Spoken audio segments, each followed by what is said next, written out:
কেন SSC 2026-এর result এত দেরি করে প্রকাশ হচ্ছে, যেখানে 10 আগস্ট পরীক্ষার ফলাফল প্রকাশ করার ঘোষণা দিয়েছে। পরবর্তীতে প্রথমে দিয়েছিল পরীক্ষার ফল প্রকাশ হবে। এই নিয়ে শিক্ষামন্ত্রী মিলন স্যার অনেক জায়গায় ঘোষণা করেছেন যে 20 জুলাইয়ের ভিতরে রেজাল্ট প্রকাশ করা হবে, কিন্তু 20 জুলাই পার যাওয়ার পরেও 10 আগস্ট কেন আবার রেজাল্ট এত দেরি করে প্রকাশ করার ঘোষণা দিল শিক্ষা মন্ত্রণালয়? এ প্রশ্নের উত্তর খোঁজার জন্য একটু পিছনে যাওয়া দরকার। বিগত সালে 2025 সালে পরীক্ষার্থীরা যারা রয়েছে তাদের পরীক্ষা হওয়ার 3 মাস পর রেজাল্ট প্রকাশ হয়েছে, এবং এই বছর 2026 সালে পরীক্ষা হওয়ার 2 মাস পরে রেজাল্ট প্রকাশ করার ঘোষণা করলেন শিক্ষামন্ত্রী। তারপর 17 জুলাই শিক্ষা মন্ত্রণালয় থেকে ঘোষণা করে দিল যে 20 জুলাই রেজাল্ট প্রকাশ হচ্ছে না, কিন্তু কবে হবে এটি বলেননি শিক্ষা মন্ত্রণালয়। তারপর ঘোষণা করে দিলেন 28 জুলাইয়ের পর এসএসসি রেজাল্ট প্রকাশ করা হবে, কিন্তু 28 জুলাইয়ের পর কবে এটা প্রকাশ করা হয়নি।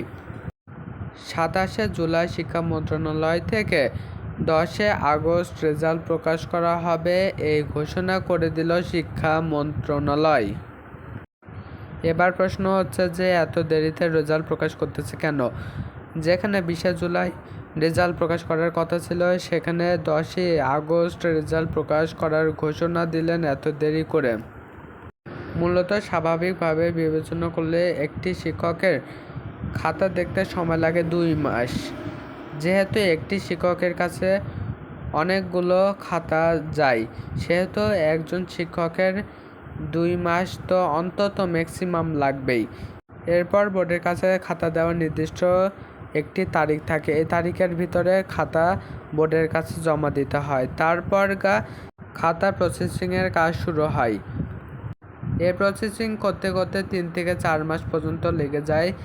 যাওয়ার পরে তারপরে ফল প্রকাশ করার আগে খাতাগুলো চেক দিয়ে নেয় যে কোনো ভুল মিস্টেক হলো নাকি, রেজাল্ট চেক দিয়ে নেয় যে কোনো জায়গায় কোনো ভুল ত্রুটি হলো নাকি, এটা দেখে তারপর খাতা সুষ্ঠুভাবে তারা প্রকাশ করে থাকে।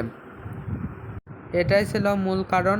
তোমরা যারা যারা আমাদের চ্যানেলটিকে সাবস্ক্রাইব করে থাও না, সাবস্ক্রাইব করে পাশে থাকা বেল আইকনটি বাজিয়ে রাখো, যাতে পরবর্তীতে এরকম আরও ইন্টারেস্টিং মূলক ভিডিও তোমাদের কাছে পৌঁছায়।